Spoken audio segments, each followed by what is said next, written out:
अंगुलबेल बीमारी में मरीज को अंगुली के चारों तरफ लाल रंग के चमड़े लाल हो जाते हैं और सूजन हो जाते हैं और धीरे धीरे नाखून के चारों तरफ तीव निकलने लगते हैं। इसी को हम लोग पेरेनोसिया और अंगुलबेल बोलते हैं, जिससे मरीज परेशान हो जाता है और दवा करने से भी उनका लहर जल्दी ठीक नहीं होता है। ऐसा लगता है कि अंगुली में आग लग गया है। ये बीमारी होने का कारण, हम लोग ये बीमारी कब होता है, जैसे हम लोग कभी कभी कहीं बैठे रहते हैं खाली, तो हम लोग बहुत के लोगों का आदत है कि अपने नाखून को मुंह से काटते हैं।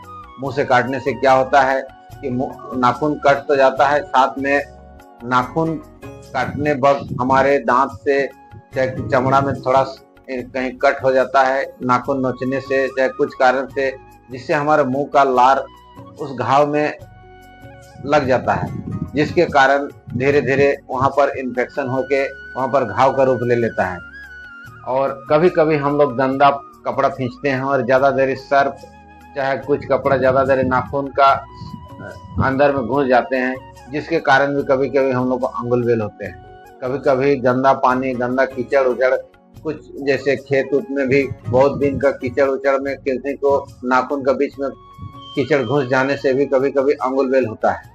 अंगुलबेल होने का कारण है कि गंदगी, हमारे नाखून और चमड़ा के बीच में यदि गंदगी घुस जाने से शरीर में इन्फेक्शन होता है और नाखून के चारों तरफ घाव हो जाता है। इसलिए इससे बचाव का उपाय है कि आप कभी भी मतलब कहीं से भी मैंने काम करके आए तो पहला साबुन से हाथ धोएं और नाखून के अंदर में यदि मट्टी या गंदगी घुसा है तो उसको आप साफ कर दें। इसके साथ ही आप हमेशा साफ नाखून को रखें और नाखून छोटा छोटा रखें, नाखून बड़ा नहीं रखें जिससे गंदगी वहां पर जमा हो। नाखून जब भी आपका बड़ा हो तो आप नेल कटर से नाखून काटें, अपने से मुंह से ना काटें। इससे आपका मतलब मुंह का जो लार्वा है वो नाखून के अंदर प्रवेश नहीं कर पाएगा, जिसके ये घाव या इन्फेक्शन होने का खतरा नहीं।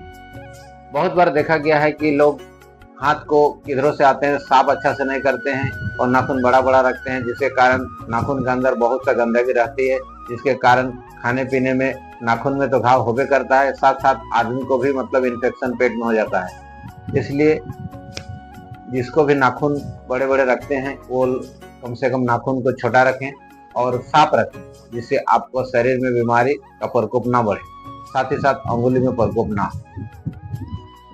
अब हम आपको बताएंगे नाखून या अंगुलबेल होने से कैसे हम उसको ठीक कर सकते हैं।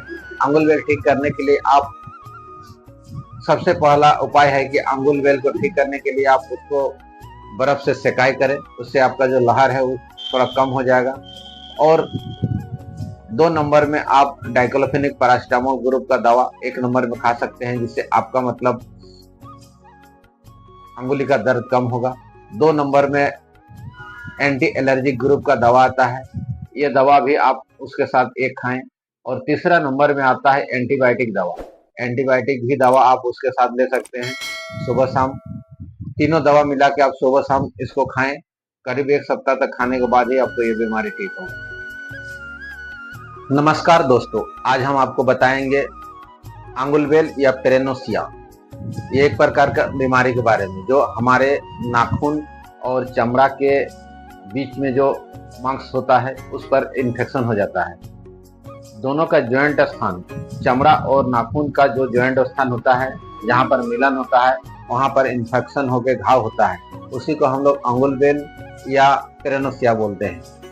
इस बीमारी में आपको अंगुली और अंगुली में नाखून के चारों तरफ पस जमा हो जाएगा और अंगुली में सूजन हो जाएगा, अंगुली लाल दिखेगा और बहुत लहर के साथ दर्द होगा। इसी बीमारी को हम लोग अंगुलबेल और पेरेनोसिया बोलते हैं।